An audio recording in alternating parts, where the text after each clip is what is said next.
Assalamualaikum warahmatullahi wabarakatuh. Halo semua, balik lagi sama aku Nara. Gimana nih kalian kabarnya? Semoga dalam keadaan sehat dan bahagia ya. Kali ini aku mau kali ini aku balik lagi sama cerita motivasi. Ceritanya itu berkaitan sama alasan dibalik rasa sakit hati kita. Tapi sebelum itu aku nanya nih ke kalian, udah berapa banyak sih rasa sakit yang kita alami sepanjang kehidupan kita? Mungkin beberapa orang ada yang jawab, udah banyak banget, saking banyaknya gak bisa ngehitung pakai 10 jari ini. Dan mungkin saat ini ada yang lagi ngalamin rasa sakit hati. Buat kalian lagi ngalamin rasa sakit hati, gak apa-apa banget, diterima dulu aja, karena itu perasaan yang manusiawi. Dan mungkin Allah lagi kasih rezeki kalian buat ngerasain rasa sakit hati itu saat ini. Nah, ngomongin tentang rasa sakit hati, pernah gak sih kalian bertanya kepada diri kalian, ada nggak sih dari dalam diri yang buat kita tuh sebenarnya jadi sebab kita sakit hati gitu? Ada nggak sih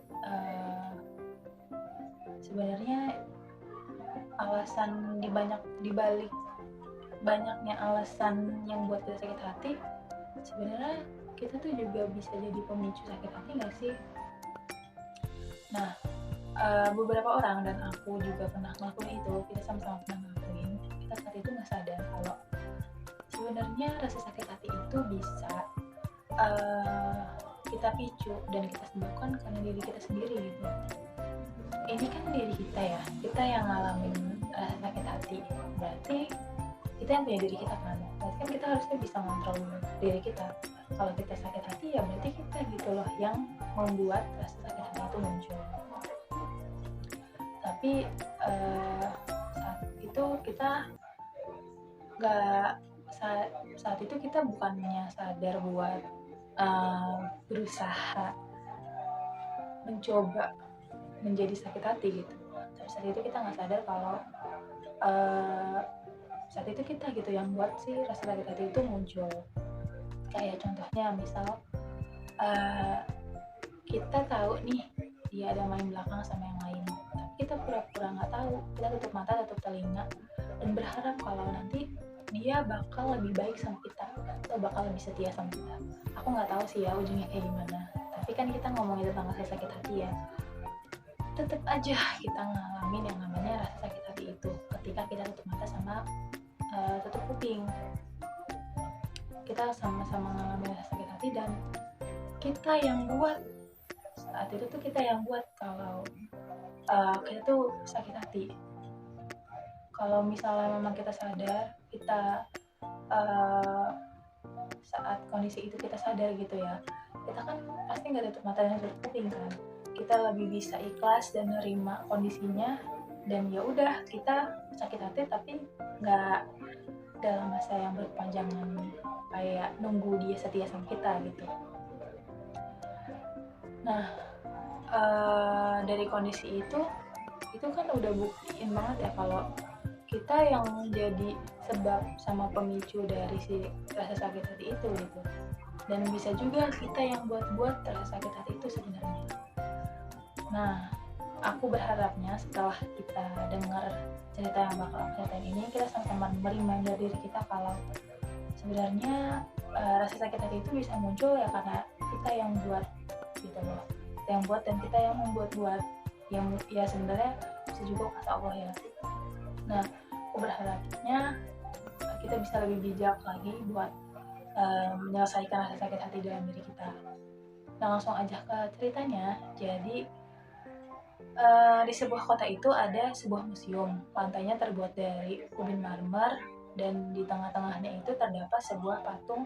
Di tengah-tengah lobi terdapat sebuah patung marmer berukuran besar.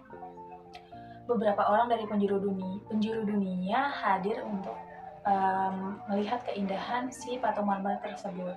Suatu malam sang ubin marmer bertanya kepada patung, "Hei patung, kita berasal dari lokasi yang sama, dari tambang yang sama, diangkut dengan truk yang sama dan dibawa ke mahat yang sama. Tapi bagaimana bisa saat di sini saya diinjak-injak dan kamu malah dikagumi oleh mereka? Itu sangat tidak adil bagi saya."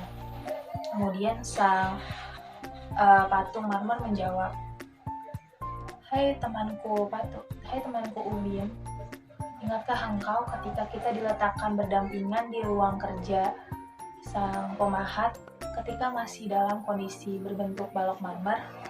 Ingatkah engkau ketika itu engkau dipilih lebih dahulu dibandingkan saya untuk dikerjakan? Sang pemahat mulai mengambil perkakasnya untuk mengubah dirimu menjadi karya agungnya, tetapi kamu malah menghentikannya, kamu malah menolaknya, kamu malah membuat dirimu hancur. Kemudian sang Ubin Marmer menjawab, tentu saya ingat, saya sangat benci dengan orang tersebut. Bagaimana bisa dia menggunakan perkakas yang tajam itu di diri saya? Itu sangat menyakitkan bagi saya. Kemudian sang patung marmer pun menjawab lagi, kamu benar temanku, ketika kamu tidak tahan lagi akan rasa sakit dari alat-alat tersebut, sang pemahat pun menyerah dengan dirimu dan dia memilihku. Saya sadar bahwa ketika ingin menjadi berbeda dibandingkan yang lain, saya harus menahan rasa sakit itu. Dengan pemikiran tersebut terbukti saya mampu menerima dan mampu menahan rasa sakit dari alat tersebut. Nah, dari cerita tersebut selalu ada harga dari apapun yang ada di dunia ini. Ketika kamu mulai berhenti di tengah jalan, kita tidak bisa lagi menyalahkan siapapun yang menginjak kita, karena kehidupan itu seperti seorang pemahat yang ingin membuat karya agung dalam diri kita, dan yang menjadi pertanyaan itu adalah apakah kita sanggup untuk melewati ujian, kesulitan, kegagalan, dan rasa sakit yang ditimbulkan dari alat-alat tersebut, atau apakah kita mengeluh dan hancur seperti Ubin. Itulah yang menjadikan seseorang diinjak atau dikagumi. Nah, dari cerita tersebut kita bisa ambil kesimpulan bahwa